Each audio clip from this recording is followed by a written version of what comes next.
Hello everyone, welcome to Vikas analysis. और आज हम भारत के इतिहास के महत्वपूर्ण प्रीवियस ईयर प्रश्न को देखेंगे, जो कि आपके आने वाले एग्ज़ाम के लिए बहुत ही इम्पोर्टेंट है। और जितने भी एग्ज़ाम है जिसमें आपके भारत के इतिहास से संबंधित प्रश्न पूछे जाते हैं, वो इसी तरह से पूछे जाते हैं। तो अगर आप हमारे चैनल पर पहली बार आए हैं तो प्लीज़ हमारे चैनल को एक लाइक और सब्सक्राइब सपोर्ट जरूर करिएगा। चलिए इन प्रश्न को सॉल्व करते हैं। पहला प्रश्न है आपका, महाभारत का प्रारंभिक नाम क्या था, है ना। महाभारत जो है उसका प्रारंभिक नाम क्या है, यहाँ पे आपसे पूछा जा रहा है। पहला ऑप्शन दिया है कथा सरिता के नाम से जाना जाता था। दूसरा है राजतरंगिणी। तीसरा है आपका जय संहिता। और फोर्थ है भारत कथा।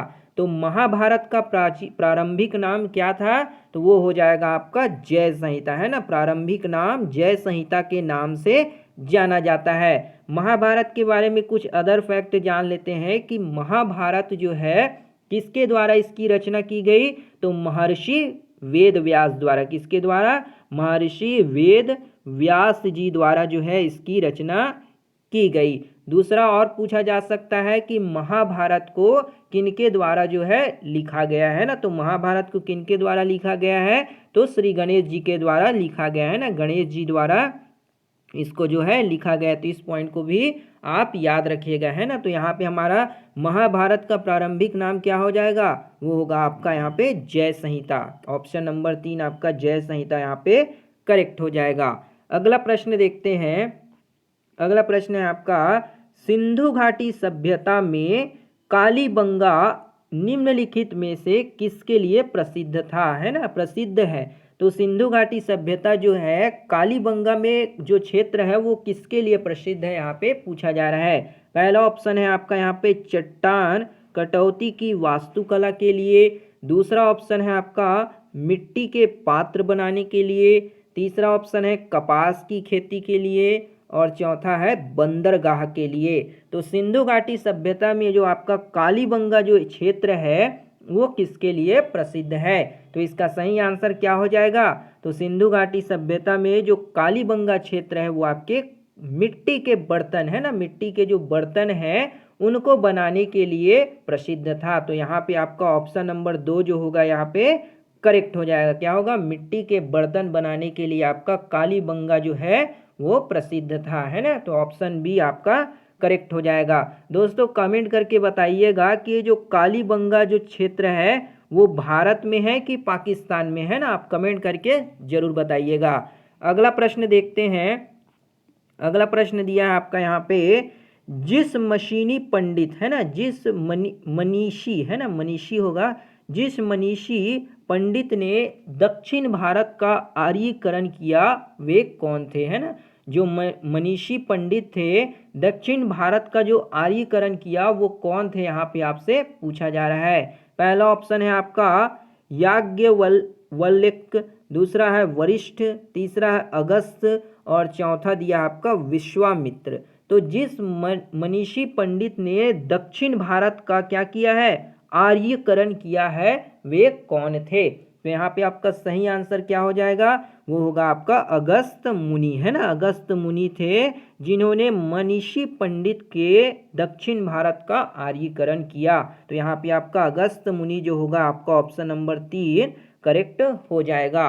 अगला प्रश्न देखते हैं। अगला प्रश्न है आपका यहाँ पे, प्राचीनतम भारतीय सभ्यता का नाम बताइए। जो प्राचीनतम भारतीय सभ्यता है उसका नाम यहाँ पे आपको पूछा जा रहा है। पहला ऑप्शन है मिस्री सभ्यता। दूसरा है मेसोपोटामिया की सभ्यता। तीसरा ऑप्शन है आपका सिंधु घाटी सभ्यता। और चौथा है आपका इनमें से कोई भी नहीं। तो सबसे प्राचीनतम सभ्यता इन चारों ऑप्शन में से आपका कौन सा हो जाएगा, तो वो होगा आपका यहाँ पे क्या, सिंधु घाटी सभ्यता। कौन सी हो जाएगी आपकी, सिंधु घाटी जो सभ्यता है वो सबसे प्राचीन, है ना। विश्व में सबसे प्राचीन सभ्यताओं में से एक कौन सी है आपकी, सिंधु घाटी सभ्यता। तो ऑप्शन नंबर 3 आपका सिंधु घाटी सभ्यता यहाँ पे करेक्ट हो जाएगा। एक पॉइंट यहाँ पे याद रखिएगा कि सिंधु घाटी सभ्यता को हम कांस्य युगीन सभ्यता के नाम से भी जानते हैं ना। कांस्य युगीन, है ना, कांस्य युगीन सभ्यता के नाम से भी जानते हैं, क्योंकि ये प्रश्न जो है आपके एग्जाम में पूछे जा चुके हैं, तो इस पॉइंट को आप जरूर से याद रखिएगा। अगला प्रश्न देखते हैं। अगला प्रश्न है आपका यहाँ पे, सिंधु घाटी का कौन सा एक स्थल जो है पाकिस्तान में है ना, सिंधु घाटी सभ्यता का कौन सा एक स्थल है जो आपका पाकिस्तान में स्थित है। पहला ऑप्शन दिया है आपका यहाँ पे लोथल, दूसरा है आपका कालीबंगा, तीसरा है आलमगीरपुर और चौथा दिया है आपका हड़प्पा। तो सिंधु घाटी सभ्यता में कौन सा जो एक स्थल है वो आपके पाकिस्तान प्रांत में है। तो इसका सही आंसर क्या हो जाएगा, तो वो होगा आपका यहाँ पे हड़प्पा, है ना। हड़प्पा जो होगा आपका ये पाकिस्तान प्रांत में जो है आपके एक पुरातत्व स्थल के रूप में स्थित है ना। तो यहाँ पे आपका क्या होगा, ऑप्शन नंबर 4 यहाँ पे आपका करेक्ट हो जाएगा। दोस्तों यहाँ पे एक पॉइंट याद रखिएगा, पूछा जाता है एग्जाम में कि हड़प्पा जो है वो कौन से नदी के तट पर बसा हुआ है। तो हड़प्पा कौन सी नदी के तट पर बसा हुआ है, तो याद रखिएगा ये रावी नदी के तट पर बसा है। कौन सी नदी पर, रावी नदी के तट पर जो है बसा गया है। तो इस पॉइंट को आप याद रखिएगा। तो यहाँ पे आपका हड़प्पा जो है वो पाकिस्तान में स्थित है, ऑप्शन 4 आपका करेक्ट हो जाएगा। अगला प्रश्न देखते हैं। अगला है आपका यहाँ पे विषम शब्द ज्ञात कीजिए, है ना। यहाँ पे जो आपका ऑड होगा उसको आपको यहाँ पे बताना है। पहला ऑप्शन दिया है आपका यहाँ पे विष्णु पुराण, दूसरा है यजुर्वेद, तीसरा है सामवेद और चौथा है आपका ऋग्वेद। तो इनमें से कौन सा जो होगा ऑड होगा वो आपको यहाँ पे बताना है। तो यहाँ पे आपके दूसरे ऑप्शन में आपके यजुर्वेद, सामवेद और ऋग्वेद जो है आपके यहाँ पे दिए गए हैं। तो ये सभी आपके क्या हैं, वेद के अंतर्गत आते हैं, जिसमें आपके 3 वेद दिए गए हैं ना। आप जानते होंगे कि 4 जो है आपके वेद होते हैं, जिसमें आपका एक होता है आपका ऋग्वेद, दूसरा है आपका यजुर्वेद, तीसरा सामवेद और चौथा होता है आपका अर्थवेद, है ना। अर्थवेद होता है। तो इसको आप याद रखिएगा, है ना। तो यहाँ पे आपके ये चारों जो हैं ये वेद के अंतर्गत आ गए, लेकिन विष्णु पुराण जो हो गया यहाँ पे आपका ऑड हो गया, जो कि हिंदुओं का एक क्या है, धार्मिक ग्रंथ है ना। धार्मिक जो है एक तरह का ग्रंथ होता है, क्या है, धार्मिक ग्रंथ होता है ना। तो यहाँ पे आपका कौन सा ऑड होगा, विष्णु पुराण जो होगा यहाँ पे आपका करेक्ट हो जाएगा। दोस्तों कमेंट करके बताइएगा कि कितने जो है महापुराण है ना, कमेंट करके बताइएगा कि कितने महापुराण हैं, है ना। तो आप जरूर बताइएगा। अगला प्रश्न देखते हैं।